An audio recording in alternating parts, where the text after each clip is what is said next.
Supreme court में याचिका दाखिल कर दी गई है। इस पूरे मामले को अब सुप्रीम कोर्ट तक ले जाया गया, जहां सुप्रीम कोर्ट का दरवाजा खटखटाया गया और इस पूरे हादसे को लेकर किस तरह से घटनाक्रम घटित हुआ, आखिर किसकी लापरवाही, किसकी गलती और कौन इस पूरे घटनाक्रम का सबसे बड़ा जो मुजरिम है, वो अब सुप्रीम कोर्ट यहां पर जब इस पूरे मामले पर सुनवाई होगी तो एक बड़ा फैसला होगा, क्योंकि अब इस पूरे मामले पर कई तरह के अपडेट, लेकिन अब एक याचिका दाखिल की गई है सुप्रीम कोर्ट में और कोर्ट के समक्ष अब बकायदा वो रिपोर्ट भी यहाँ पर पुलिस प्रशासन की तरफ से रखी जाएगी, जिसको लेकर अभी तक जांच पड़ताल की जा रही है। ऐसे में लगातार मेरी सहयोगी प्रिया राणा लोगों से भी बातचीत कर रही थी, वहां भी किस तरह से जो चीजें थी वो देखने को भी मिल पा रही थी कि यहाँ पर जो मौत का आंकड़ा है वो भी छुपाने की कोशिश की जा रही है। और प्रिया, एक बार फिर से रुख आपका, ये बड़ी अपडेट है जहां पर सुप्रीम कोर्ट का दरवाजा खटखटाया गया इस पूरे हादसे से जुड़ा हुआ और अब सुप्रीम कोर्ट में भी इस पूरे हादसे को लेकर सुनवाई होगी।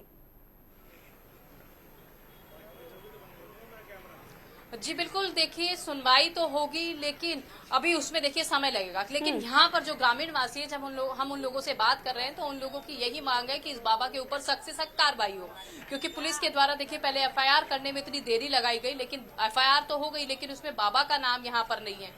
आप यहीं के रहने वाले हैं आंटी, यहीं पर रहती हैं? हम यहीं ना रहते, हम तो वहाँ ये टाइम ककरा वाली से रहते हैं। कथा में आई थी कल? नहीं, हम आए थे। आप आए थे? हाँ, जो घटना उस समय हमारे सामने इधर से इस जगह सभी जो गिरे हैं वो इस जगह गिरे और एक साथ बाबा निकल के गए थे।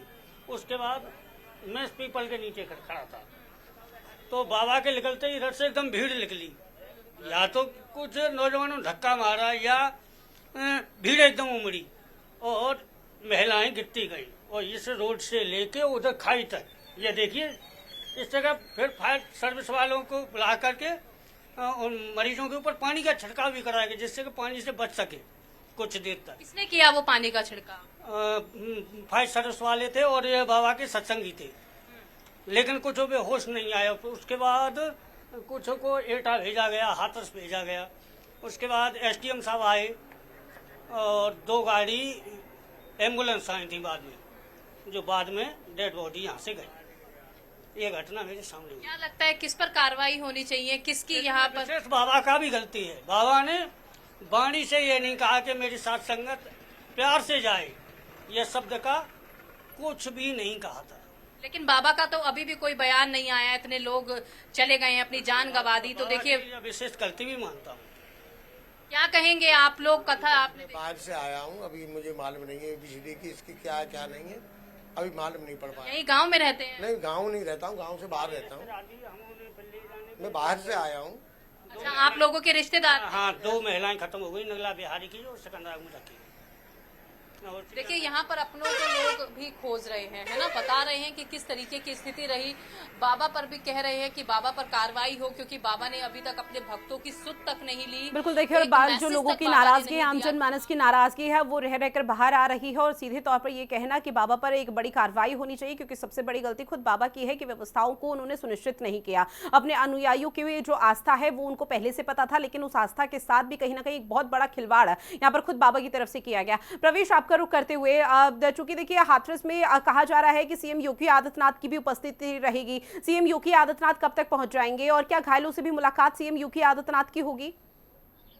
देखिए, मैं बता दूं आपको, अवश्य ही सीएम योगी आदित्यनाथ हाथरस जो बागला जिला चिकित्सालय वहां पहुंचेंगे और जिसको लेकर तैयारियां की जा चुकी है। मैं बता दूं, ये देखिएगा यहाँ से स्कैनर लगा गया है और यहीं से योगी आदित्यनाथ की जो यहाँ पर जो 10 लोग जो एडमिट हैं यहाँ पर, यानी टोटल 12 लोग आए थे, 2 अन्य हॉस्पिटलों की रेफर कर दिया गया है, लेकिन जो 10 लोग हैं वो यहाँ पर हैं, उनसे भी सीएम योगी आदित्यनाथ जी यहाँ पर आकर के मुलाकात करेंगे, उनसे मिलेंगे, उनका हाल जानेंगे। लेकिन अब फिलहाल में देखा जाए तो पूरा जो बागला जिला चिकित्सालय उसको अपनी सुरक्षा के घेरे में पुलिस ने यहाँ ले लिया गया है और यहाँ पर किसी वार्ड के अंदर में अब यहाँ से अंदर नहीं जाने दिया, यानी कि जो वहाँ जहाँ घायल जो एडमिट है वहां तक मीडिया को नहीं पहुंचने दिया जा रहा है।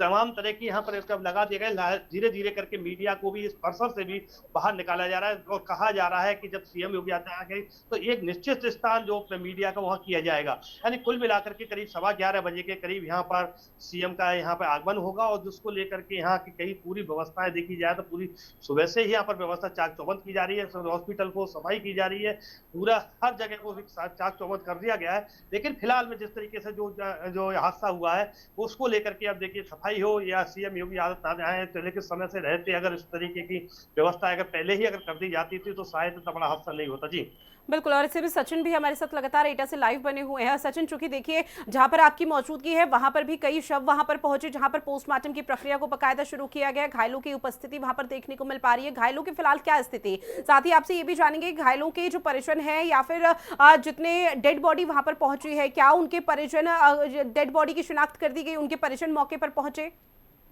देखिए जी बिल्कुल, मैं आपको बता दूं 27 शव यहाँ पर पहुंचे थे, जिसमें अधिकांश महिलाएं थी, कुछ बच्चे थे और अब तक 4 शव बचे हैं जिनकी शिनाख्त होना बाकी है। 27 में से 23 शवों को परिजनों के सुपुर्द आइडेंटिफाई करके कर दिया गया है और उनका अंतिम संस्कार होना है। निश्चित तौर पर बड़ा दर्दनाक हादसा है और ऐसे में बाबा का कोई बयान ना आना अपने आप में ये दर्शाता है कि देखिए जो लोग जो उनके अनुयायी थे, उन पर भरोसा करके उनको मानते थे, उनका अनुसरण करते थे, निश्चित तौर पर एक संवेदनशीलता इसको माना जाता है। और जो अब घायल है एटा में, उनकी सामान्य स्थिति है। 3 लोग यहाँ पर एडमिट हैं, 2 बच्चे और 1 महिला सहित तीनों की स्थिति सामान्य बनी हुई है, इनका उपचार चल रहा है। बिल्कुल, देखिए उपचार जारी है, लेकिन इस बीच चूंकि देखिए जब लोगों से बातचीत की गई, लोगों का ये कहना है कि जितना प्रशासनिक अमले की तरफ से 116 का ये मृतकों का आंकड़ा बताया जा रहा है सचिन, वो आगे आने वाले समय में और बढ़ सकता है, 250-300 तक पहुंच सकता है। क्या इस तरह की स्थिति वहां पर देखने को मिल पा रही है? कहा तो ये भी जा रहा है कि प्रशासनिक अमला मौत का आंकड़ा छुपा रहा है। देखिए निश्चित तौर पर स्थानीय लोग, अब जो हाथरस का पुलिस प्रशासन है वहाँ निश्चित तौर पर आरोप प्रत्यारोप लग रहे हैं, लोगों में आक्रोश भी देखने को मिल रहा है, क्योंकि जो मौतों का आंकड़ा है वो कुछ और है और प्रशासन जो पुष्टि कर रहा है आधिकारिक तौर पर वो अलग कर रहा है। लेकिन निश्चित तौर पर जो जानकारी मिल रही थी, इस समय ये पुलिस प्रशासन जो हाथरस का है वो 70-75 की बात कर रहा था, उस समय 125-150 के आसपास का आंकड़ा था। निश्चित तौर पर आंकड़े छुपाए जा रहे हैं। दूसरी बात, जो FIR लॉन्च हुई उसमें कहीं ना कहीं भोले बाबा का नाम ना होना, ये मतलब एक साजिश, लोगों का ये कहना है कि जो भोले बाबा का FIR में नाम ना होना, कहीं ना कहीं उसको बताया जा रहा है साहब, लोगों का आरोप लगाया जा रहा है। क्योंकि देखिए बड़ी अपडेट तो फिलहाल यही है कि पुलिस प्रशासन की तरफ से भोले बाबा को, जिनका नाम यहाँ पर सूरजपाल बताया जा रहा है, उसे हाउस अरेस्ट कर लिया गया है। ऐसे में प्रवेश आपका रुख करते हुए, चूंकि देखिए एटा से लगातार सचिन मेरे सहयोगी जानकारी दे रहे हैं कि हो सकता है कि प्रशासनिक अमले की तरफ से आंकड़ा छुपाया जा रहा हो, क्या ये स्थिति फिलहाल हाथरस में भी देखने को मिल पा रही है? क्योंकि लोगों में अब ये आक्रोश और जो नाराजगी है वो लगातार रह रहकर बाहर आ रही है। देखिए मैं बता दूं आपको, जिस तरीके से हाथरस की बात की जाती है, मैं पहले भी आपको बता चुका हूं, यहाँ पर अब कोई इसी तरह का कोई परिजन यहाँ पर नहीं है और यहाँ CM योगी आदित्यनाथ जी को आगमन को लेकर के यहाँ से पूरा देखिएगा, मैं बता दूं ये पूरा रोड, बाहर का रोड भी हॉस्पिटल से पूरा खाली करा दिया गया है। सिर्फ यहाँ पर कुछ मीडिया है और यहाँ जो सुरक्षा में जो लगाए गए हैं पुलिस बल जो लगाया गया है वो मौजूद है, यानी यहाँ किसी भी तरह का कोई भी व्यक्ति नहीं है। लेकिन हाँ, कहीं ना कहीं ये जरूर है कि जिस तरीके से जो भोले बाबा का जो नाम जिसमें FIR में नहीं है, उसको लेकर के कहीं ना कहीं थोड़ा बहुत यहाँ कहीं ना कहीं मन के अंदर कुछ चीज जरूर है लोगों के अंदर के, किस तरीके से जिस लोगों ने, क्योंकि जो मृतक है जो काल के गाल में गए हैं, जिनकी मौत हुई है, उन्होंने ये सोचा भी नहीं था कि जिस माँ बाबा का हम चरणों की रज लेकर के अपने जीवन को उद्धार कर मानते थे, आज वही बाबा ने इतनी मौत होने के बाद में एक शब्द उनके लिए नहीं कहा गया आगे। जो भी मेरे सत्संग में आए थे, उनकी जो भगवत आत्मा है उनको भगत ठाकुर जी अपने चरणों में जगह दे या कुछ इस तरह के किसी भी तरह के बात। ठीक है, लॉन्च में आपके पास DGP